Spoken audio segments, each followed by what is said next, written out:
acostumbré al silencio que cae sobre los laureles después de las 6 de la tarde. Es un caserío oaxaqueño adherido al lomo de la sierra, donde las veredas trepan entre pinos retorcidos y solo hay un claro suficientemente llano para dos cosas: la escuelita primaria y el cementerio. Ambos quedaron pegados, apenas separados por un cerco de alambre oxidado que más parecía una insinuación que una barrera. Corría 1994. Yo cursaba 5º grado y todavía olía la madera húmeda de los pupitres cuando llegaba la neblina de 1910. La tarde. La escuela era una construcción vetusta, con muros de adobe cuarteado y techos de lámina que siseaban con cada brisa.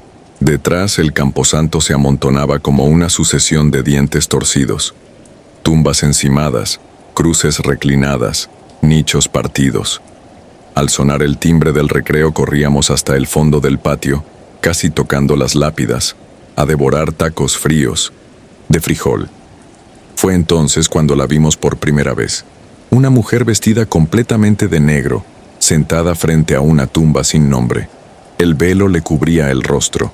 Las manos reposaban inertes sobre el regazo, y pese al sol enceguecedor, nada parecía moverla. Al principio creímos que era una parienta cuidando a sus muertos, pero su constancia resultó anómala. Cada día, a la misma hora, tomaba asiento en la misma posición. Ni un minuto antes, ni un minuto después. Cuando el maestro hacía la última llamada, al volver la vista, ya no estaba. Jamás vimos su llegada ni su partida, solo aquel instante suspendido entre campanazos escolares. Con los meses advertí detalles extraños. La tierra ante la lápida permanecía siempre húmeda, aún en época de sequía. El césped se replegaba como si alguien lo hubiese aplastado desde dentro, y un olor a cera fría se infiltraba en las aulas, prendiendo veladoras invisibles. Una tarde de septiembre, el maestro Ruiz nos dejó quedarse más allá de la hora por un ensayo de danzas para el aniversario patrio. El cielo se ennegreció sin aviso, llovieron puñados de granizo y la línea eléctrica se dio con un crujido que hizo temblar los vidrios. Él corrió a buscar faroles de petróleo al almacén. Nos ordenó agruparnos en el corredor. Yo, con la curiosidad de un chivo, asomé la cara entre las tablas sueltas del tapanco y vi algo imposible. La mujer de negro estaba ahora dentro del patio, a menos de 10 pasos, el velo empapado pegado al rostro. Bajo la lámpara temblorosa, del maestro distinguí una mueca que no era humana, carecía de carne, un rictus de hueso pulido goteando lluvia. La borrasca cesó tan súbitamente como empezó. Cuando los faroles tomaron fuerza, el patio volvía a mostrarse vacío. Sin embargo, esa noche ninguno de los 13 alumnos quiso caminar solo a casa. Mientras avanzábamos por el sendero embarrado, sentí que el cerco de alambre vibraba, como si alguien lo rozara al mismo ritmo de nuestros pasos. Conté los raspones de metal, 13, 14, uno de más. Regresé la mirada. Detrás, en la penumbra, el velo se meció una vez. El temor se convirtió en rutina. Al llegar cada mañana encontraba en mi pupitre granos de tierra negra, aún húmedos, formando un pequeño montículo. Los barría al suelo, pero volvían a aparecer al día siguiente. Cuando lo comenté en voz baja, varios confesaron verlos también. El maestro no nos creyó. Atribuyó aquello al viento que levantaba polvo del patio. Sin embargo, empezó a cerrar la escuela con candado y encargar al conserje rondines nocturnos. No sirvió de nada. Una tarde, don Abel volvió lívido diciendo que oyó un sollozo detrás de la barda y que al iluminar solo vio el velo empapado colgado de un arbusto, como abandonado a propósito. El ciclo escolar terminó y con él, la vida infantil que conocí. Mi familia se mudó a la capital, pero la imagen de la doliente, así la bauticé en mis pesadillas, me persiguió años. Intenté sofocarla entre exámenes de preparatoria, trabajos de albañilería y la vorágine de la ciudad. No funcionó. Una madrugada de 2012 recibí la llamada de un ingeniero municipal. Una luz había dañado la vieja escuela y necesitaban un técnico para evaluar el tendido eléctrico. Yo trabajaba instalando paneles solares, así que acepté sin morderme la lengua. El camión ascendió serpenteando el mismo sendero de infancia. El bosque olía idéntico, pero la escuela se veía marchita, con los muros colapsados como costillas rotas. Ingresamos por la parte trasera. El patio era un lodazal, el cerco yacía retorcido en la tierra. Los faroles de mano cortaban la bruma, revelando grietas profundas cerca de los cimientos. Uno de los peones hundió la pala y el suelo cedió con un gemido hueco. Apareció una cámara subterránea como un nicho clandestino. Descendí con cuidado. La linterna barrió paredes de piedra y se detuvo en un ataúd de madera carcomida, su tapa desplazada. Dentro no había cuerpo. En su lugar reposaba un velo negro, perfectamente doblado, junto a un broche de plata con iniciales ilegibles y un puñado de tierra fresca que aún olía a osario. Una ráfaga extinguió la linterna, pero sentí una bocanada helada deslizarse por mi nuca y en ese instante supe que la tumba que la doliente visitaba era la suya propia. El ingeniero me encontró afuera, con los guantes embarrados y la mirada extraviada. No supe explicarle por qué me negaba a volver a entrar. Renuncié al trabajo ese mismo día. Dejé herramientas y contrato y bajé caminando hasta el campamento base, donde tomé el primer autobús a la ciudad. Desde entonces, cuando cierro los ojos, escucho el timbre escolar repicando sin alumnos, acompañado de un sollozo que dura exactamente el recreo. He intentado ignorarlo, pero cada amanecer encuentro sobre mi escritorio una pizca de tierra húmeda, formando un diminuto montículo, implacable como el recuerdo. Escribo esto con las ventanas selladas y la lámpara encendida. Afuera, la ciudad parece despierta, ajena a la historia. Yo sé que no terminará aquí. La doliente no descansará en un nicho que ya no existe, ni en una escuela convertida en ruinas. Creo que busca un patio nuevo donde sentarse a llorar, un cerco distinto que la separe unos metros del resto de los vivos. Y temo que, cuando encuentre ese lugar, sea el umbral de mi propia puerta.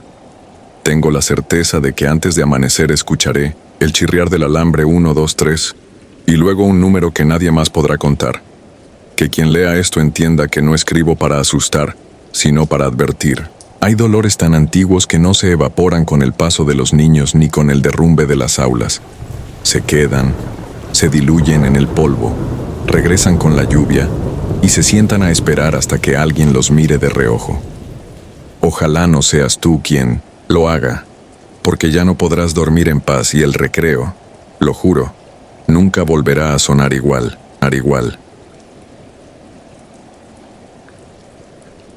Por mucho tiempo consideré que los rumores sobre escuelas embrujadas eran solo adornos para mantener a los alumnos a raya.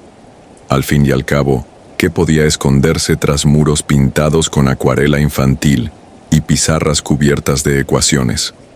Sin embargo, los meses que pasé como auxiliar de mantenimiento nocturno en la primaria rural Francisco Velarde, un edificio aislado en un alto de Chiapas, levantado en 2002 sobre los cimientos de una vieja hacienda cafetalera, terminaron demoliendo aquella certeza que me había acompañado desde niño. Acepté el trabajo para ahorrar mientras ayudaba a mi prima, la profesora Luz, quien se quedaba a cargo de los trámites administrativos cuando el director se ausentaba. Las tardes las destinaba a reparar butacas, cambiar focos o revisar fugas en los sanitarios. Al caer la noche, me limitaba a barrer pasillos y cerrar salones. La rutina parecía inofensiva, aunque el caserío de San Ignacio de la Sierra se apagaba. Temprano y a las 10 solo el canto de los grillos recordaba que existía vida fuera de la reja principal. La primera señal de que algo no encajaba llegó un martes de junio. Eran las 11:15 cuando sentí que el aire en el aula de tercero B se volvió denso, casi pastoso, como si me hubiera hundido en agua fría. Aquella pesadez traía consigo un murmullo lejano, similar al crujir de madera vieja, pero ninguna tabla se movía. Hice acopio de la lógica. La humedad de la montaña crea ese olor agrio. Las vigas se expanden, me repetí mientras recogía los libros olvidados sobre los pupitres. Al darme la vuelta, un pequeño balón de fútbol que, Estaba sobre la repisa, rodó hasta chocar con mi talón. Lo levanté para verificar su peso. No había corriente capaz de impulsarlo, y la ventana permanecía cerrada. Respiré hondo, apagué la luz y me marché sin mirar atrás. La semana siguiente despertó un miedo más concreto. Me encontraba en la bodega, catalogando material deportivo, cuando la puerta se cerró con un golpe seco. El pestillo se trabó. La oscuridad estalló en el interior. Un parpadeo fugaz de lámpara de emergencia reveló filamentos de polvo flotando como ceniza. Pensé en luz, 2 pasillos más allá, y golpeé las láminas hasta que los nudillos ardieron. Del otro lado, solo llegó mi eco. Poco a poco, las luces del corredor comenzaron a titilar.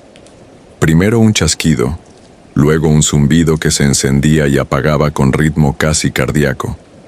Entre destellos, vi la silueta de alguien cruzar frente al ventanuco de la puerta. Era baja, encorvada, avanzaba despacio.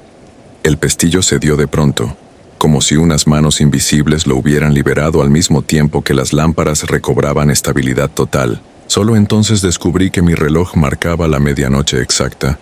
No comenté nada. No quería ser motivo de burla entre los padres que, a veces, acudían por informes fuera de horario. Sin embargo, el relato que hallé en el archivo histórico me obligó a reconsiderarlo todo. Revisando cuadernos de inventario, encontré una caja con correspondencia apolillada. Entre sobres amarillentos, había un informe policial de 1978. En ese mismo terreno, operó un internado agrícola donde falleció un profesor acusado de maltrato. El acta describía su muerte como autoinfligida después de una serie de denuncias. Sentí un hormigueo en la nuca. Aquel maestro se apellidaba Velarde, mismo nombre que la escuela actual. Preferí no profundizar en los detalles por temor a sugestionarme aún más. Julio trajo lluvias interminables y las goteras convirtieron la cancha techada en un tambor resonante. Una noche, mientras cambiaba tubos fluorescentes en el pasillo principal, escuché pasos que salpicaban agua entre los charcos. Los seguí hasta el comedor. Allí, la penumbra era entera. La única luz provenía de la linterna que colgaba de mi chaleco. Cuando la levanté, el haz delineó filas de mesas vacías. Y otra cosa. Al fondo, un conjunto de bancas parecía agruparse formando una especie de barricada, como si un tropel de alumnos las hubiera empujado con prisa. No había rastros de barro ni huellas pequeñas, solo la humedad reciente. Al intentar acercarme, un estrépito me sobresaltó. Las charolas metálicas empezaron a vibrar sobre la mesa de servicio. Rebotaban sin patrón ni razón física aparente. Sentí que el corazón se me subía a la garganta. Tomé la linterna y retrocedí sin dejar de enfocar la escena hasta refugiarme en la oficina, donde firmaba mi hoja de salida. Agosto marcó el cierre del ciclo. La mayoría del personal partió al amanecer del último viernes, y aquel fin de semana quedamos únicamente Luz y yo, preparando inventarios para la entrega. La soledad hizo del campus un organismo palpitante, lleno de crujidos nuevos. El domingo, cerca de las 2, un apagón total sumió el lugar en tiniebla y silencio, roto solo por la lluvia torrencial. Encendí mi celular y enfoqué el corredor que llevaba a la biblioteca. Aquel sector nunca me había dado problemas, pero esa noche emanaba un olor a papel húmedo agreste y antiguo. Necesitaba restablecer la energía desde el cuadro eléctrico, situado tras los estantes centrales, así que avancé. Los anaqueles formaban un laberinto de sombras. Cada paso hundía mis botas en pequeños charcos filtrados por el tejado. Al girar hacia el pasaje de la hemeroteca, distinguí algo entre las repisas. Un sombrero de fieltro negro, empapado, descansaba sobre el suelo de mosaico. De inmediato, recordé el balón rodando semanas atrás. La paralización fue instintiva. Tras el objeto, una figura translúcida parecía levantarse, como un reflejo borroso en un cristal empañado. Era baja, con los hombros muy juntos y el cuello retorcido hacia un lado, igual que alguien que hubiera saltado con una cuerda al cuello. En lugar de rostro se apreciaba un hueco gris, una oquedad que aspiraba el aire a mi alrededor. La lámpara de mi teléfono parpadeó. Sentí que la presión atmosférica se comprimía dentro de mis tímpanos. Un chirrido metálico emergió desde el tablero eléctrico.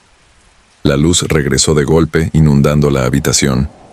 En un pestañeo la figura desapareció y el sombrero había vuelto a la cima de un estante, seco, como si jamás hubiera tocado el agua. Corrí hasta la oficina de mi prima. Al verme, frunció el ceño. Me pidió calma, que la acompañara afuera para respirar, pero mis manos temblaban con espasmos eléctricos. No hubo reproches ni burlas. Luz sabía leer el terror puro en los gestos y decidió no preguntar detalles. Al amanecer dimos por concluidas las labores y entregamos las llaves al Consejo Municipal, adelantando el cierre oficial. Han pasado 4 años. Sigo trabajando en mantenimiento, aunque ahora en una clínica rural a 30 kilómetros de San Ignacio. Jamás oculté lo ocurrido. Simplemente aprendí a narrarlo con la mesura de quien intenta que lo crean. Algunos se inquietan, otros se ríen. Yo no busco convencer a nadie. Cuando la oscuridad me rodea en los pasillos de la clínica y el eco de mis zancadas parece multiplicarse, recuerdo el zumbido intermitente de aquellas lámparas y me convenzo de que existe una delgada membrana entre lo cotidiano y lo imposible. Una membrana que, en ciertas escuelas levantadas sobre antiguos cimientos, respira, se retrae y vuelve a exhalar su aliento helado sobre quienes se atreven a cruzar la noche para barrer los secretos que guarda. Desde aquella experiencia, he renunciado a desear lo paranormal como un juego. Descubrí que la curiosidad suele ser el primer paso hacia la trampa. En lo más profundo de mi mente queda la certeza de que, mientras exista un salón abandonado y una lámpara que parpadea a la hora justa, la sombra del maestro Velarde, o de cualquier otro espectro que arroje la historia sobre sus víctimas, estará dispuesta a reeditar su última lección, esa que se dicta en silencio absoluto, con la sola compañía del miedo mordiendo los bordes de la razón. La razón. Cadenas en el taller. Me llamo Mariela Cruz y crecí en Santadeo, un caserío del norte de Chiapas, donde la bruma parece aferrarse a los cerros aun cuando el sol arde sobre los cafetales. En 2007 ingresé a la Secundaria Rural Técnica 56, un bloque de concreto pintado de verde musgo con apenas 22 años de inaugurado. Nada en su fachada advertía peligro.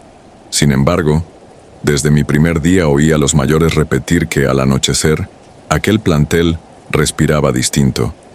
Nadie ofrecía detalles. Bastaba el carraspeo incómodo de los profesores para entender que no convenía preguntar. A mediados de septiembre, un grupo de desconocidos saltó la barda y rayoneó el salón de ciencias agrícolas con insultos a la escuela. El director pidió voluntarios para repintar el aula un sábado. Acepté sin pensarlo. Era la excusa perfecta para convivir con Iván, el chico que me gustaba, y con mis amigas Belén y Uriel. Llegamos a las 8 de la mañana. El cielo presentía tormenta y el viento olía a tierra removida. El profesor de guardia, don Lucio, nos entregó brochas y cubetas y prometió regresar con comida al mediodía. El pasillo lucía desierto. Las rejas de los talleres estaban cerradas con gruesas cadenas, carpintería, soldadura y, al fondo, electricidad. Esa última puerta, de lámina gris, tenía un ventanuco cubierto por papel periódico envejecido. Nadie intentaba siquiera asomarse. Iván bromeó con que parecía la entrada a un búnker, pero su risa sonó forzada y no insistió. Pasamos la mañana tapando grafitis. Cuando la primera mano secó, don Lucio dijo que iría al pueblo a comprar pollo rostizado y refrescos. Tardaría 1 hora. Quedamos 5 alumnos solos, envueltos en olor a esmalte. Me aparté con Iván para buscar agua en la llave del patio trasero. Eran las 4 menos cuarto, y el sol se rendía tras los pinos, tiñendo todo de óxido. El viento soplaba áspero. Aún así, entre las ráfagas se coló un sonido leve. Al principio pensé que eran las risas de Belén, pero aquello era tenue y rasgado, como cuando un niño solloza procurando no ser oído. Iván se detuvo en seco. Sus hombros temblaban. Le pregunté qué ocurría. Solo alzó el índice para pedirme silencio. Entonces percibí el llanto con nitidez, saliendo, imposible, del taller de electricidad. Nos acercamos. El candado seguía puesto. La ventana permanecía tapada. A escasos centímetros, los gemidos parecían rebotar entre las bancas metálicas. No eran ecos de la calle ni juego de nuestra imaginación. Alguien lloraba dentro de un sitio que llevaba días cerrado. Iván susurró que esa no era la primera vez. Aquí dicen que vive la niña. Musitó, sin mirarme. Me confesó que evitaba pasar por aquel corredor después de clases. No quise creerle. Hice girar el pomo, firme. El metal helado me dejó los dedos entumecidos. Regresamos al aula sin mencionar lo ocurrido. Belén nos miró con extrañeza. Dijo haber sentido un golpe de frío, como si se abriera un refrigerador gigante. Antes de responderle, el cielo rompió en trueno. Las lámparas fluorescentes palidecieron. La energía eléctrica titiló y una sombra recorrió las paredes recién pintadas, aunque no había nada que pudiera proyectarla. Don Lucio volvió empapado. Mientras repartía la comida, comenzó a relatar, sin que nadie lo pidiera, la historia que el pueblo evitaba. 20 años atrás, dijo, cuando la escuela estrenaba laboratorios, un transformador explotó durante una práctica de soldadura. Una estudiante llamada Daniela quedó atrapada tras un armario de herramientas. El profesor de ese entonces intentó ayudarla, pero la corriente seguía en los cables y el fuego creció.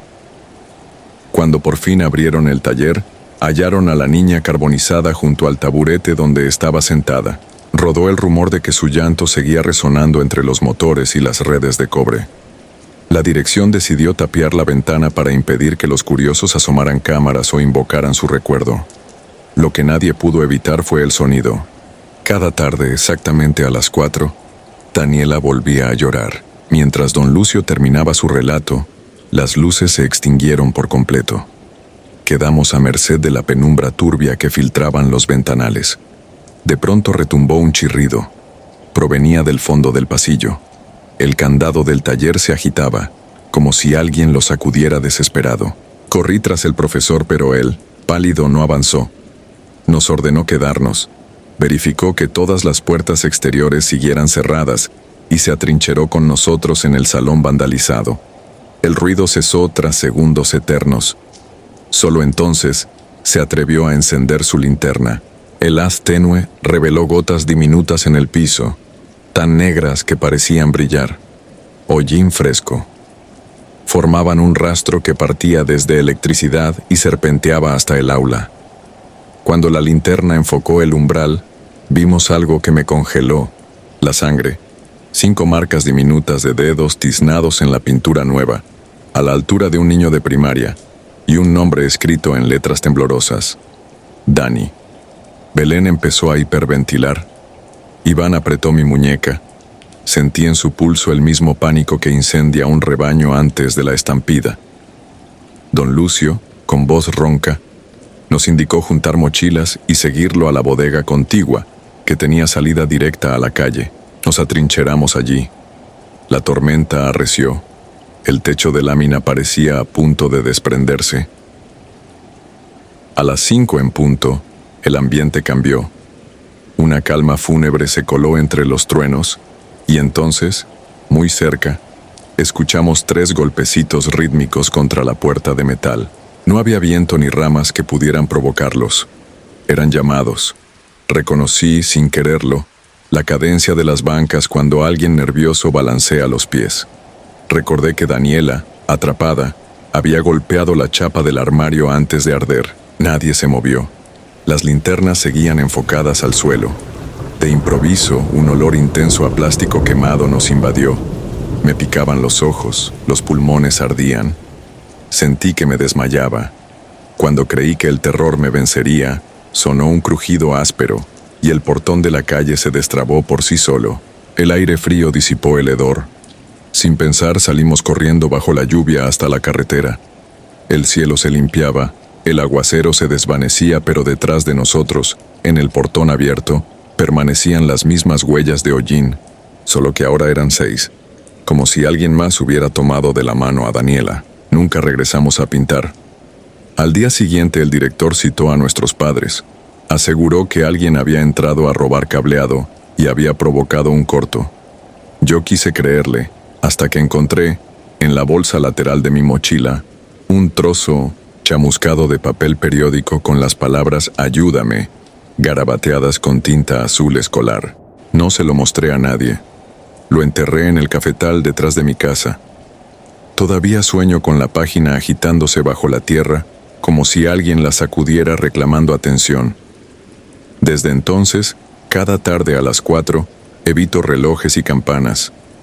El recuerdo del llanto se me enreda en el oído con la puntualidad de un himno. A veces pienso que la escuela solo es una carcasa, un receptáculo fabricado sobre ruinas más antiguas, y que nuestro afán por barnizar paredes y enderezar pupitres no alcanza para tapar lo que late debajo. Otras veces creo que la explicación es más simple. El dolor no abandona el sitio donde cayó. Se oxida, se calcina, y cuando llega la hora exacta, llora para que alguien recuerde que aún está ahí, esperando a la próxima voz que se acerque a escuchar. No sé si Daniela buscaba ayuda o venganza. Solo sé que aquella tarde la puerta se abrió, y su silencio se marchó con nosotros, incrustado en la piel como quemadura invisible. Nadie volvió a mencionar nada. Don Lucio renunció un mes después. El taller quedó clausurado de manera definitiva. En la ceremonia de fin de curso, mientras la banda interpretaba marchas, juré que jamás volvería. Sin embargo, cada octubre, cuando la humedad sube desde las quebradas y la neblina recorre San Tadeo como un animal hambriento, puedo distinguir, entre los ecos del monte, 3 golpecitos que resuenan en la distancia, puntuales, insistentes. Y entonces confirmo que algunas escuelas no enseñan con pizarras ni libros, sino con silencio y miedo, y esas lecciones, créeme, nunca se olvidan.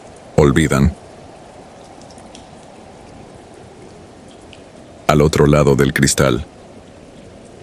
Nunca he sido una chica asustadiza. Crecí en Los Pinos, un caserío enclavado en la Sierra Norte de Puebla donde, si algo cruje de noche, suele ser el viento empujando las láminas oxidadas.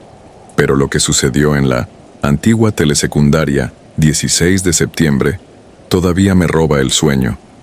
Tenía 14 años en 2013 y cursaba segundo grado cuando la dirección anunció la ya tradicional pijamada anual, exclusiva para las estudiantes. Era una forma de fomentar la amistad, decían. A nosotras nos entusiasmaba más la idea de husmear la escuela vacía a oscuras.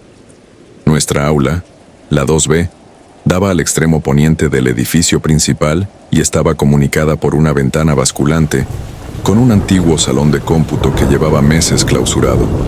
Solo lo dividía un pasillo abierto al patio.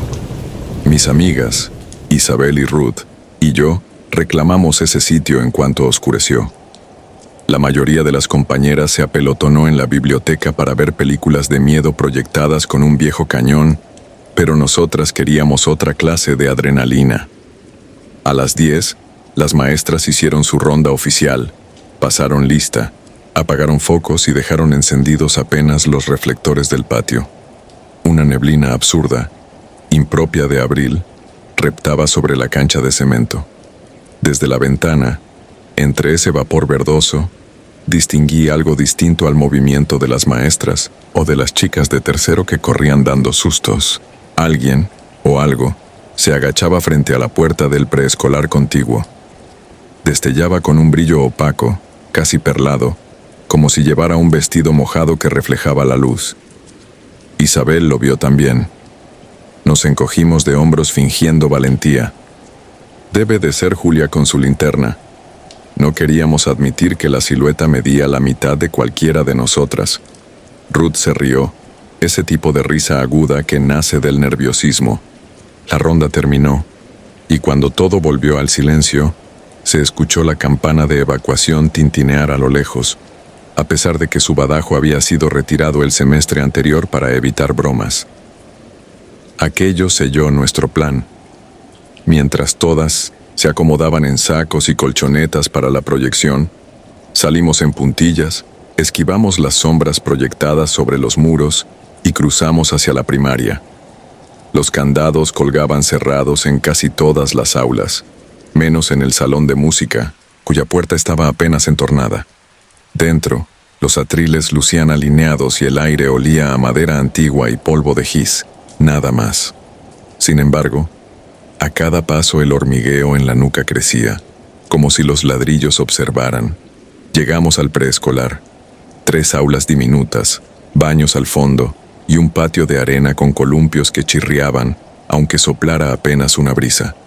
Justo allí, una de las puertas se balanceaba, empujada por el viento o por algo que no quisimos nombrar. Isabel entró primera con la luz de su móvil. Su haz reveló mesas enanas, dibujos huérfanos en el corcho, un proyector de diapositivas cubierto de telarañas. Iba a burlarme de nuestros nervios cuando escuchamos la cadena del baño golpear la losa y un segundo después, la descarga del tanque. El bramido hueco del agua rompió el silencio como si alguien invisible hubiera tirado la palanca. Salimos corriendo sin elegir dirección. Terminamos en la cancha, resollando. En ese instante, Ruth señaló la ventana alta del salón de cómputo vacío. Una mancha luminosa flotaba al otro lado del cristal. No tenía rasgos, solo el contorno leve de una niña muy delgada, recortada contra la penumbra.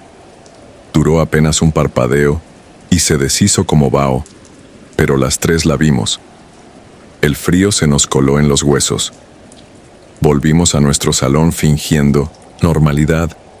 Metimos los pies en las bolsas de dormir y nos quedamos calladas. Afuera continuaba la película, risas y gritos impostados. Afuera todo seguía en orden, pero dentro del aula el aire se había espesado con un olor a tierra húmeda. El sueño nos venció de forma intermitente, como si cerráramos los ojos solo para alejarnos de aquel hedor. No sé cuánto tiempo pasó antes de que me despertara un chillido que arrancó desde el vientre del edificio. Era un grito infantil, agudo, que no buscaba ayuda sino sembrar pánico. Me incorporé despacio. Las luces de emergencia teñían de rojo el corredor. Ruth ya estaba de pie, temblando. Isabel apuntaba su celular a la ventana que conectaba con el salón clausurado. Al otro lado se vislumbraba la misma sombra perlada, pero esta vez parecía mirar directamente hacia nosotras. Donde deberían estar sus ojos había 2 hoyos negros e inmóviles. El grito se repitió, esta vez justo detrás del muro contiguo al nuestro. Entonces la puerta corrediza del salón se sacudió como si alguien se hubiera lanzado contra ella. Golpes sordos. 3, 4, 5. Escuché a Isabel susurrar mi nombre sin aliento. No hubo más diálogo. Sobró el terror para volvernos mudas. El resto ocurrió en segundos, aunque la memoria lo estira como una masticación. La ventana basculante crujió. Una fuerza invisible la alzó y la dejó caer con estrépito. Las niñas de primero que compartían el aula despertaron y se soltaron a llorar. En la penumbra, la silueta irradiaba una fosforescencia blanquecina que abarcaba toda la estancia vecina, pero lo peor era su quietud absoluta. No avanzaba, no retrocedía, solo existía allí con una paciencia inhumana. Un chasquido partió la noche. El cristal de la ventana se cuarteó desde el centro, como si una mano minúscula presionara desde dentro del salón vacío. Fue la señal que nuestros cuerpos necesitaban para moverse. Abrí la puerta corrediza y empujé a las demás al pasillo. Las luces de emergencia palidecían con cada destello.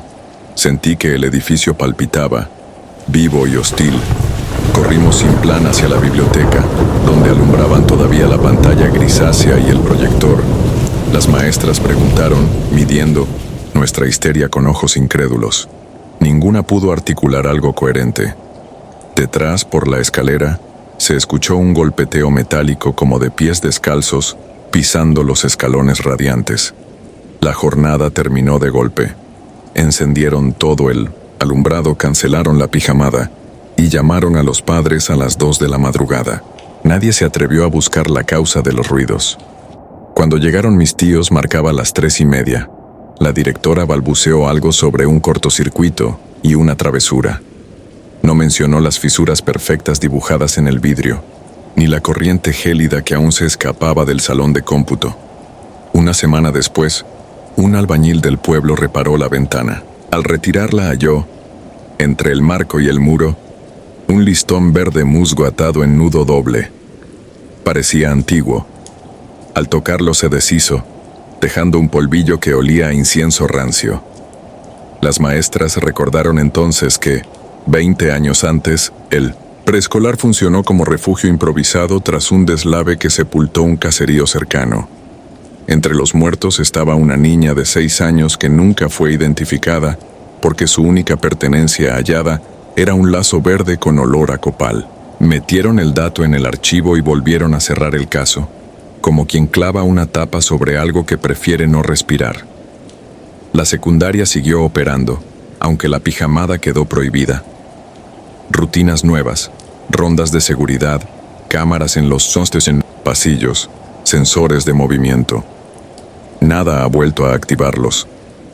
No porque no haya movimiento, sino porque lo que se desplaza en las madrugadas del edificio no deja calor ni forma reconocible. Solo esa franja de luz mortecina que recorre las aulas como si buscara la ventana rota, como si esperara a que alguien le abra de nuevo.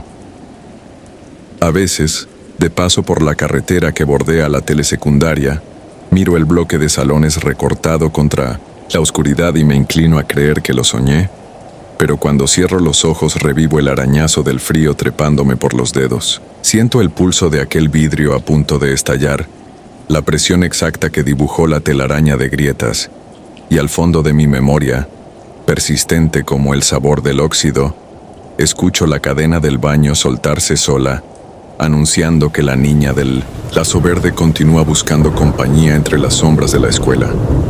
He aprendido que el miedo no termina cuando sales corriendo. Se queda adherido, igual que el polvo de aquel listón pulverizado. Lo respiro cada noche en que las luces de mi cuarto se apagan y un reflejo opalescente, mínimo, cruza el espejo, recordándome que algunas ventanas, por más que las sellen, nunca vuelven a cerrarse del todo.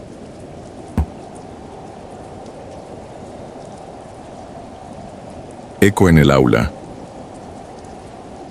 Tenía 11 años cuando todo ocurrió, en 1996, en la primaria Benito Juárez de San Miguel de la Cañada, un caserío enclavado entre los cafetales y la neblina perpetua de la Sierra Norte de Puebla. Éramos tan pocos alumnos que los 3 grados compartíamos el mismo edificio de madera y láminas oxidadas. Aquel octubre la directora, una mujer entusiasta llegada de la capital, organizó la primera noche de leyendas para que los internos, como nos llamaban a quienes vivíamos lejos, no regresáramos a oscuras por los caminos de terracería. La idea era sencilla. Dormiríamos en la escuela, leeríamos cuentos, y antes de apagar las velas, buscaríamos un baúl lleno de dulces escondido en el terreno que colindaba con el monte. La emoción me mantuvo despierto durante toda la tarde. Ayudé a juntar leña para la fogata con Antonio y Aurelio, mis 2 compañeros de sexto. El aire olía a ocote y a tierra húmeda, y el cielo, despejado al atardecer, prometía una de esas noches frías que hacen crujir los huesos. Después de asar salchichas y escuchar a la directora narrar la historia de San Miguel Arcángel, expulsando al demonio, un relato que conocíamos de memoria, llegó el momento del tesoro. Cada equipo recibió una linterna vieja y una pista escrita en papel reciclado. El mío decía: donde la sombra del pino besa la piedra. Siguiendo la luz temblorosa entramos al potrero contiguo, donde las vacas solían pastar de día. Las linternas apenas perforaban la bruma que empezaba a descender. Mientras removíamos la hojarasca vi, a unos 10 metros, la figura borrosa de una niña que no pertenecía a nuestro grupo. Vestía un camisón blanco hasta los tobillos y llevaba el cabello suelto, largo y oscuro. Creí que era la hermana menor de alguien, quizá escapada de la vigilancia de los padres voluntarios. Sin darle importancia me concentré en levantar una losa plana. Debajo hallamos la caja de galletas convertida en cofre, forrada con papel dorado. Celebramos y regresamos entre gritos al patio. Cuando al fin entramos al salón, circularon los dulces y extendimos las colchonetas sobre el suelo, de madera. La directora apagó la bombilla y dejó una vela encendida junto a la imagen de la Virgen de Guadalupe que colgaba sobre el pizarrón. Las sombras danzaban en las paredes y, pese al murmullo de los demás, empecé a sentir un peso extraño en el ambiente, como si alguien más estuviera allí, respirando muy quedo cerca de nosotros. Horas después, el rechinar del techo me despertó. La neblina se había vuelto más densa y el viento golpeaba las láminas.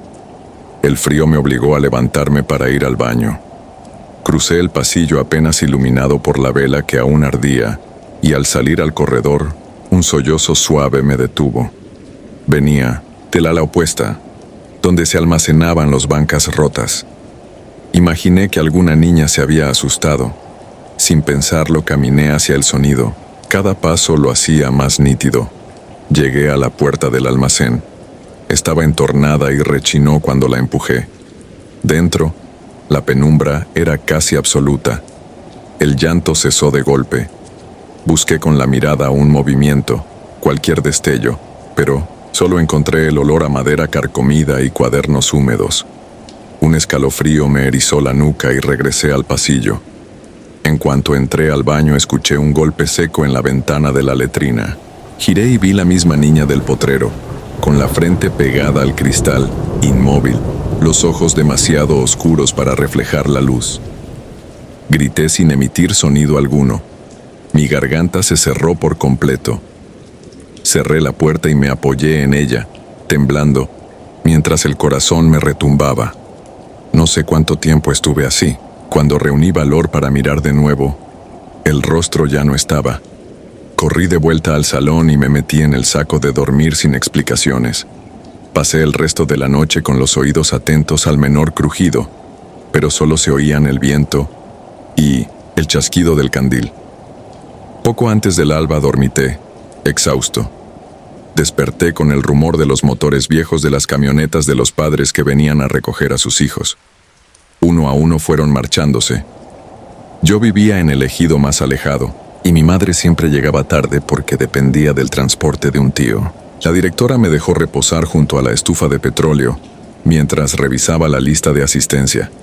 La neblina de la madrugada se colaba por las rendijas, pero el ambiente era casi acogedor. Empecé a sentirme tonto por haberme asustado. Entonces, oí las pisadas ligeras de alguien dentro del salón contiguo, el de primero de primaria. La directora estaba en la oficina, así que supuse que algún rezagado buscaba su mochila. Crucé para ayudar. Adentro, frente al pizarrón, estaba la niña. Sus pies descalzos parecían flotar sobre las tablas. El camisón, ahora percudido, goteaba como si hubiese salido del río. Tenía la cabeza gacha y emitía un murmullo que no entendí. Di un paso y el suelo crujió. Al oírme alzó el rostro. No olvidaré nunca esa expresión. Los ojos vacíos, la piel pálida, el cabello pegado como algas negras a la frente. El aire se volvió helado. Sentí que me quedaba sin fuerza. Retrocedí y choqué con el marco de la puerta, clavándome una astilla en la espalda. Cuando parpadeé, la niña había desaparecido. Así sin más. Me quedé un rato quieto hasta que el sonido del motor de la camioneta de mi tío me sacó del trance. Corrí al patio, subí de un salto a la caja y no pronuncié palabra hasta llegar a casa. No conté lo ocurrido. Esa noche tuve fiebre y mi madre lo atribuyó al sereno, aunque yo sabía que era miedo puro. Pasaron semanas. Llegó el invierno y la escuela se llenó de rumores. Decían que la directora planeaba suspender las noches de leyendas porque alguien había vandalizado el almacén. Todas las sillas y pupitres aparecieron amontonados contra la ventana, como si quisieran taparla. Yo fingía no saber nada, solo deseaba acabar sexto y cambiar de plantel. El último día de clases, antes de irnos de vacaciones, la directora reunió a los grandes para limpiar el archivo. Mientras movíamos cajas, encontré una carpeta amarillenta con actas de defunción. Eran de la época en que el edificio era un internado agrícola. En los 40, sentí un nudo en el estómago al leer la primera. Nombre: Rosalinda Márquez, 8 años. Fecha de fallecimiento: 31 de octubre de 1947. Causa: neumonía.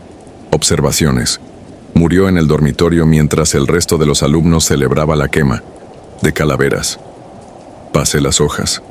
Todas correspondían a niños que murieron el mismo día, uno cada año, siempre al inicio de la temporada de muertos.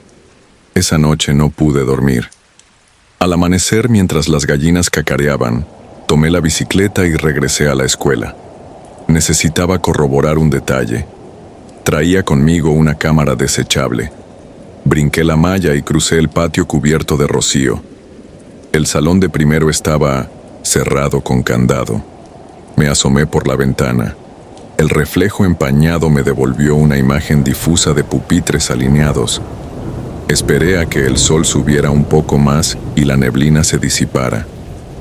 Entonces, sobre el cristal, se marcó una huella diminuta, como si una mano húmeda hubiese presionado desde dentro. Retrocedí sin aliento. Tropecé y caí sobre la grava. No volví jamás a San Miguel de la Cañada. Mis padres se mudaron a Huauchinango ese mismo año. Crecí, terminé la universidad, me casé y ahora trabajo en la capital. Sin embargo, cada octubre, cuando el olor a ocote anuncia la llegada de los difuntos, sueño con la niña del camisón empapado. En el sueño no me observa. Me señala la puerta del salón invitándome a entrar. Me despierto sudando, con el eco de su murmullo en la cabeza. Un susurro apenas audible que, con los años, he logrado descifrar. Falta uno.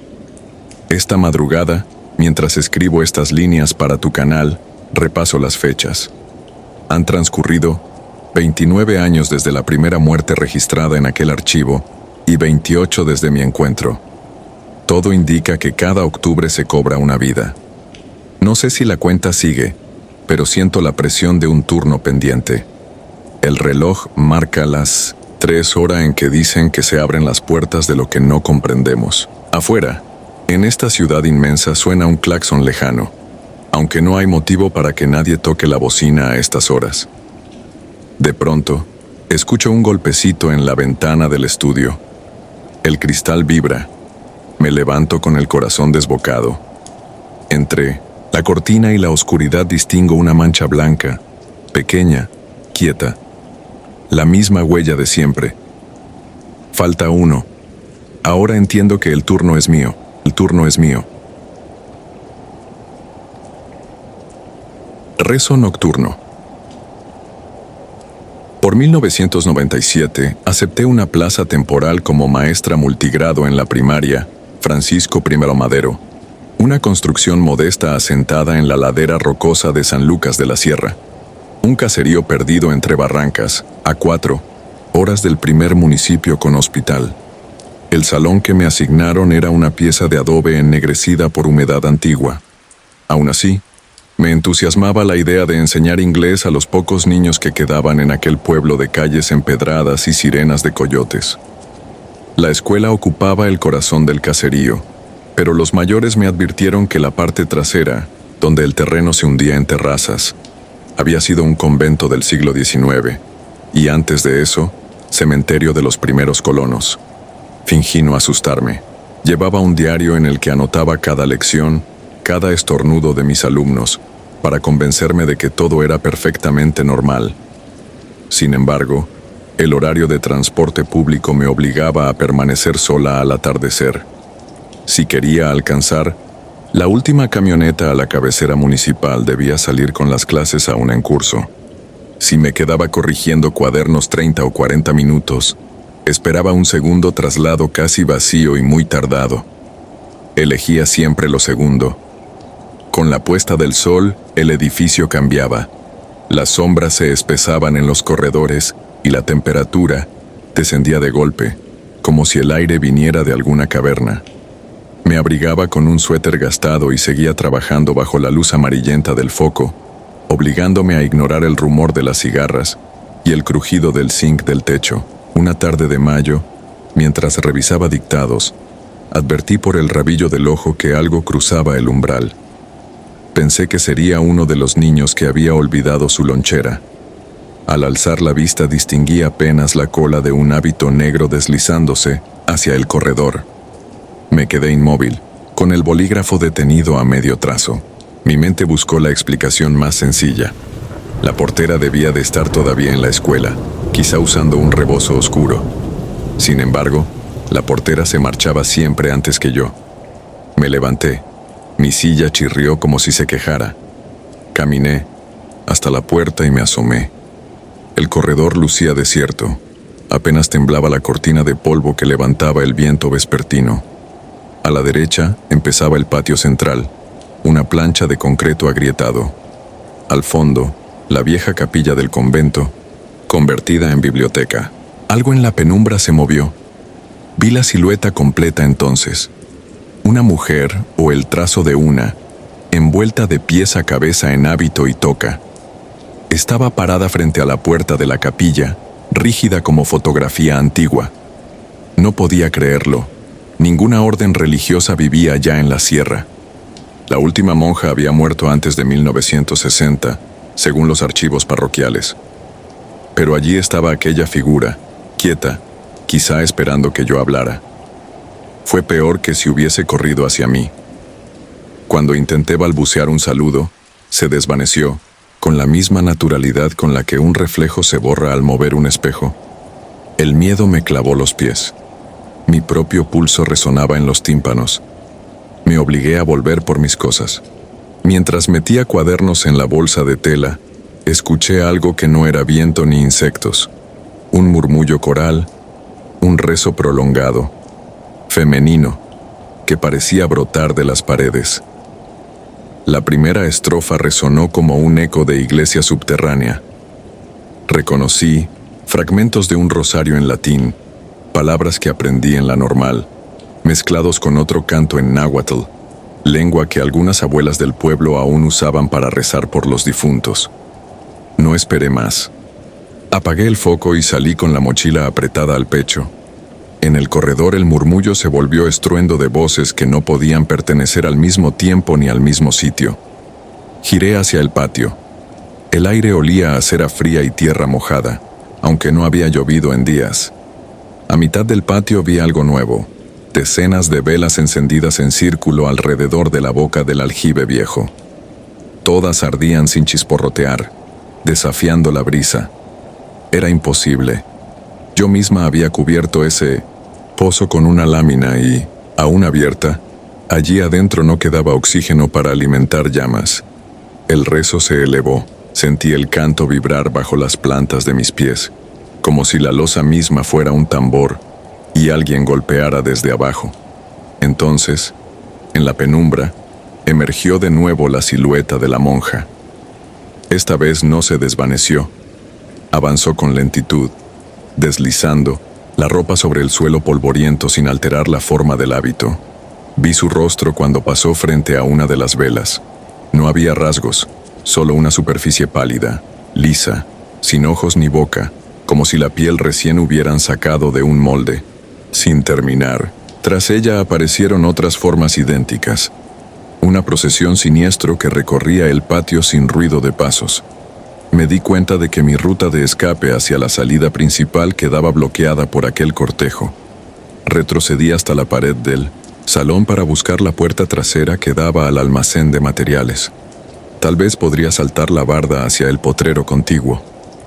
Palpé la cerradura mientras las plegarias crecían hasta sentirse dentro del cráneo. Logré abrir. El almacén olía a cal y a cartón húmedo. Avancé a tientas entre pupitres rotos y costales de cemento inservible. Cuando llegué a la ventana que daba al potrero, algo helado se deslizó por mi nuca. No era viento, era la certeza de que, al girar, encontraría un rostro pegado al mío. Contuve el grito, me forcé a mirar. No había nadie, pero el rezo había cesado de golpe, como si hubiera sido cortado con tijeras. En aquel silencio prematuro escuché otro sonido, el crujido de la puerta del almacén cerrándose sola. Corrí, salté la ventana y caí sobre tierra áspera. El tobillo me estalló, de dolor. Aún así me alcé rengueando y emprendí la carrera cuesta abajo, entre huizaches y piedras filosas, directo al camino de terracería que conducía al pueblo. No volteé hasta llegar al primer farol público, varios cientos de metros más abajo. La escuela se recortaba contra la luna, una silueta inerte. No se veía ninguna luz, ninguna vela. Parecía tan normal como siempre. Permanecí bajo el farol hasta que pasó el último camión polvoriento. Subí como pude, sin dinero ni aliento, pero con la urgencia de poner kilómetros entre aquel edificio y mi cordura. En la cabecera municipal me atendió un médico que diagnosticó esguince y crisis de ansiedad. Pidió radiografía. Yo pedí un teléfono. Llamé a mi madre. Luego marqué al director de la zona escolar para renunciar. No volví jamás. Meses después, recibí por correo el cuaderno de notas que había dejado sobre el pupitre. Venía acompañado de una carta de Jacinto, el conserje anciano, escrita con su caligrafía temblorosa. Decía: «Maestra, encontré esto en su salón cuando vinieron a fumigar. Sobre el cuaderno había una vela negra aún húmeda. Pensé que querría recuperarlo». Revisé el paquete con guantes. Las hojas se habían pegado entre sí por una cera oscura, distinta de la parafina corriente, impregnada de un olor extraño, mezcla de incienso viejo y tierra fresca. Esa misma tarde lo arrojé al río. He tratado de racionalizar lo sucedido. Algunos amigos, ingenieros y agrimensores hablan de improntas acústicas o de erupciones de gas subterráneo que provocan alucinaciones. Otros sugieren histeria colectiva, aunque fui la única testigo directa. Yo misma he intentado creerles, pero a veces, cuando cierro los ojos, siento todavía el suelo temblar bajo mis pies y escucho ese rezo, monocorde, sin respiraciones humanas. Entiendo que tal vez no eran fantasmas conscientes, como aseguró un profesor al que consulté más tarde. Quizá era una herida en el tiempo, un bucle que sangra sus recuerdos sobre nosotros. Lo que no puedo explicar es el rostro sin facciones, la procesión perfecta, las velas encendidas en un pozo sin oxígeno y, sobre todo, la cera negra que apareció sobre mi cuaderno semanas después de que yo huyo. Esos detalles no caben en ninguna teoría física. Por eso escribo esto, para advertir a quien crea que conoce todos los sonidos del mundo que existen rezos que no están hechos para oídos vivos. Rezos que continúan cuando la campana de salida ha callado y el último niño ha dejado su eco en los pasillos. En San Lucas de la Sierra, cuando el sol muere tras el filo de las barrancas, la escuela regresa a su forma original. Yo la vi. Sé que sigue allí, esperando, repitiendo sus letanías sobre un patio que ya no pertenece a los vivos. Hoy, cada vez que paso frente a una iglesia, me detengo a escuchar el aire antes de entrar. Si percibo un murmullo que no coincide con el número de fieles, sigo de largo. Porque aprendí tarde que un rezo, como una herida, guarda la memoria del dolor que lo engendró, y algunas memorias se aferran a sus muros con más fuerza que la carne a los huesos. Mientras existan esos muros, las voces seguirán doblando campanas invisibles. Y cuando nadie las escuche, encontrarán un oído solitario donde incrustarse, como aquella tarde en que me quedé corrigiendo tareas y perdí para siempre la paz del silencio. Paz del silencio. Cráneos en el aula. No suelo dramatizar lo que vivo, pero cada que recuerdo lo que ocurrió aquella noche siento como un frío persistente se instala detrás de mis ojos y me impide conciliar el sueño. Fue en 2006, cuando estudiaba ingeniería agroindustrial en el Instituto Rural de San Miguel, un plantel perdido entre los cerros de Puebla donde el silencio nocturno suele parecer benévolo, jamás amenazante. Aquel trimestre entregábamos la memoria de campo sobre fermentos lácteos artesanales y el laboratorio de microbiología era el único espacio con incubadoras suficientes, de modo que 5 compañeros y yo nos propusimos terminar los conteos después de clase. El pronóstico anunciaba tormenta y, aún así, ninguno quiso posponer la práctica. Los plazos, como siempre, eran implacables. Las ráfagas llegaron temprano. A las 9, el viento ya golpeaba las láminas del techo con arena y briznas de zacate, llenando el ambiente de un zumbido que hacía temblar las probetas sobre la mesa. A las 10, los pasillos estaban vacíos. El conserje había apagado casi todos los focos exteriores para evitar descargas al caer los cables de la red eléctrica, una maniobra habitual en el campus.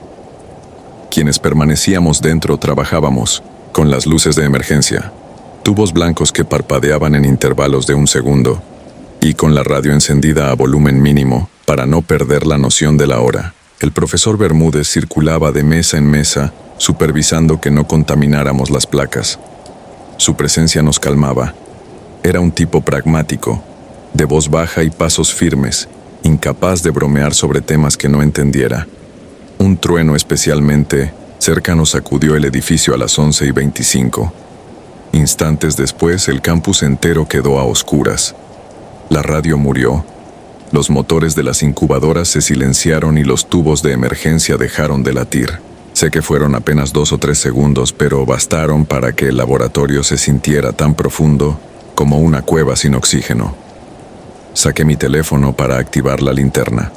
La pantalla mostró un 10% de batería.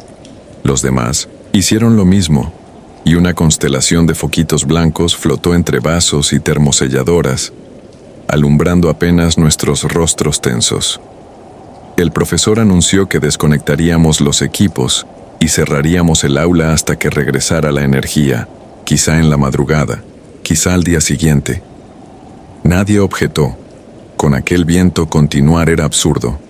El instituto se compone de 4 pabellones. Nuestro laboratorio ocupa el primero, y para salir hay que cruzar el tercero, un bloque antiguo que antes sirvió de clínica comunitaria cuando la zona aún carecía de hospital. En los archivos de la biblioteca dicen que allí se practicaron cientos de autopsias durante la epidemia de cólera de los 90. La mayoría de nosotros conocía esa historia, pero la citábamos como anécdota lejana, un dato curioso para los visitantes. Esa noche, al quedar la escuela sin luz, el recuerdo de los enfermos regresó envuelto en la vibración del viento y convirtió el pasillo en un corredor asfixiante que olía a yeso viejo y humedad. Caminábamos en fila con la única lámpara, potente, la del profesor, iluminando los azulejos verdes ya resquebrajados. Los charcos filtrados por las ventanas se confabulaban con los mosaicos y hacían difícil distinguir dónde pisar, así que avanzábamos despacio. Fue entonces cuando escuchamos los quejidos. No eran gritos aislados, sino un lamento coral, ronco y profundo, como si docenas de gargantas exhalaran al unísono un dolor que no cabía en ninguna forma articulada. Provenía del ala izquierda, la sección donde hoy almacenan materiales quirúrgicos en desuso y donde existió la morgue improvisada de la clínica. Apretamos el paso, quizá más por reflejo que por decisión consciente. Cada uno debió suponer, igual que yo, que el viento colándose por las rejillas producía aquel sonido. Quise creerlo, pero el lamento tenía algo orgánico, irregular, con subidas y bajadas que ningún silbido atmosférico podría imitar. Al girar el último codo del pasillo, la linterna del profesor resbaló sobre el piso mojado y cayó. La pantalla se apagó. Nos quedamos otra vez a oscuras, cada uno sosteniendo su minúsculo rayo de celular, insuficiente para cubrir los 10 metros restantes. Recogí la lámpara. El profesor palpó el interruptor sin resultado. La sacudió. Nada. En ese instante, el clamor que habíamos oído dejó de ser un murmullo en la distancia. Se plantó justo detrás de la puerta metálica que nos separaba del viejo anfiteatro anatómico. El metal vibró, no como si alguien lo golpeara, sino como si los gemidos empujaran el aire contra él, hinchándolo, distorsionándolo. Sentí un olor penetrante, una mezcla de formol y tierra mojada que emergía por la rendija inferior con cada suspiro prolongado. No hubo gritos de pánico porque nadie tuvo aire para emitirlos. Cerramos filas y avanzamos en silencio, aferrados a la única salida que quedaba: cruzar el estacionamiento por la puerta trasera del pabellón. El chirrido, De nuestra suela sobre el granito mojado sonaba ofensivamente alto. El profesor iba primero, tanteando las paredes a falta de luz. Yo, segundo, trataba de no mirar hacia atrás, pero era imposible ignorar la certeza de que aquello que respiraba detrás del metal podía, en cualquier momento, abrir la puerta. De alguna forma supe que si volteaba vería cómo el pasador cedía y una sombra imposible se deslizaba hacia nosotros pidiendo espacio para habitar nuestros cuerpos. Llegamos por fin al portón que da al estacionamiento. Estaba abierto. El guardia, un hombre enjuto llamado Varela, se hallaba a medio metro del umbral, inmóvil, con el impermeable agitado por la tormenta. Le hablamos, cada uno según su urgencia, mas no respondió. Parecía hipnotizado por la oscuridad exterior. El profesor se adelantó para guiarlo dentro, pero Varela dio media vuelta sin mirarnos y comenzó a andar hacia el patio, donde el agua corría sobre la grava formando torrentes que se llevaban envoltorios de comida. Lo llamé en voz baja. No reaccionó. Entendí entonces que esa imperturbable pasividad era un aviso. Fuera, en el patio, la negrura cobraba densidad. Casi palpaba nuestros brazos extendidos. Varela continuó avanzando hasta desaparecer en la cortina de lluvia, igual que si la noche se lo tragara. No pudimos seguirlo. Preferimos bordear el perímetro interno del pabellón y salir por la puerta principal, confiando en que los generadores de la zona residencial devolvieran al menos algo de luz a la calle. Tardamos poco en alcanzar la reja exterior. Del otro lado, los postes seguían muertos. Caminamos hacia la glorieta que conecta con el barrio de Los Laureles. Solo una camioneta pasó durante todo el trayecto, los faros rotos proyectando figuras caprichosas que parecían arrastrarse sobre la cuneta. Nos refugiamos en la casa de Ernesto, un compañero que vivía a 10 minutos. No dormimos. Cada vez que el viento instrumentaba su coro sobre las tejas, imaginábamos que los quejidos paridos en el anfiteatro nos habían seguido, multiplicados, dispuestos a filtrarse por cualquier rendija. Al día siguiente, media facultad comentaba el apagón como algo anecdótico. A nadie más le constaba haber oído lamentos. Fui a preguntar por Varela. Me dijeron que nunca estuvo de guardia la noche anterior. Intercambió turno con otro vigilante para asistir a una boda en Atlixco. Quien cubría su puesto se apellidaba Carranco, un hombre robusto de bigote espeso. Nadie lo vio durante el corte de luz. La administración encontró su libreta de rondas abandonada junto a la garita, empapada, con tinta corría. Pocas horas más tarde, la crecida del arroyo que cruza detrás del instituto arrojó un cadáver contra la valla de la subestación eléctrica. Era Carranco. El forense estimó la hora de muerte alrededor de las 11:30. Ahogado. La crecida habría sido suficiente, afirmaron, aunque todos sabíamos que a esa hora el arroyo todavía no desbordaba. Regresamos al laboratorio por la tarde para evaluar los daños. Encontramos la puerta del antiguo anfiteatro abierta de par en par.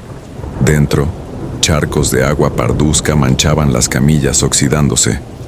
Sobre la pared norte colgaban 2 esqueletos, pedagógicos sin articulaciones.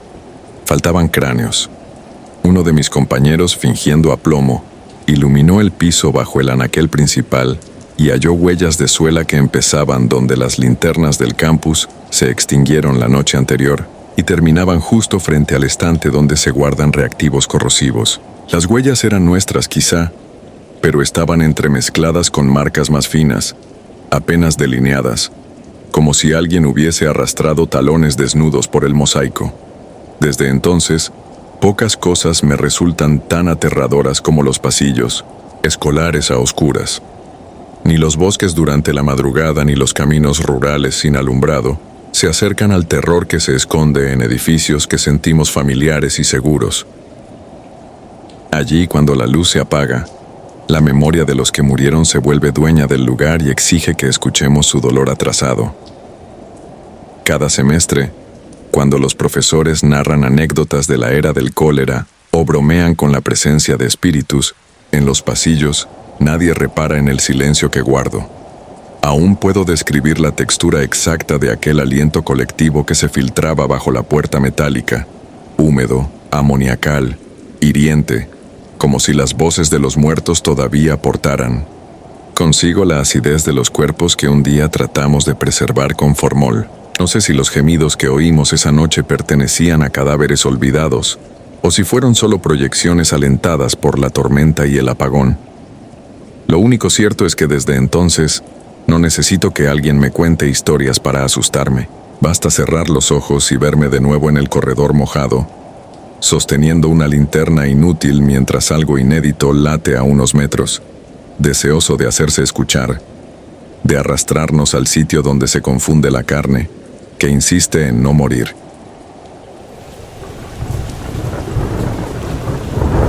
Si te gustó el video, nos gustaría que nos apoyaras con un like o un comentario, ya que esto nos ayudará mucho a crecer. Nos vemos el próximo video. Saludos.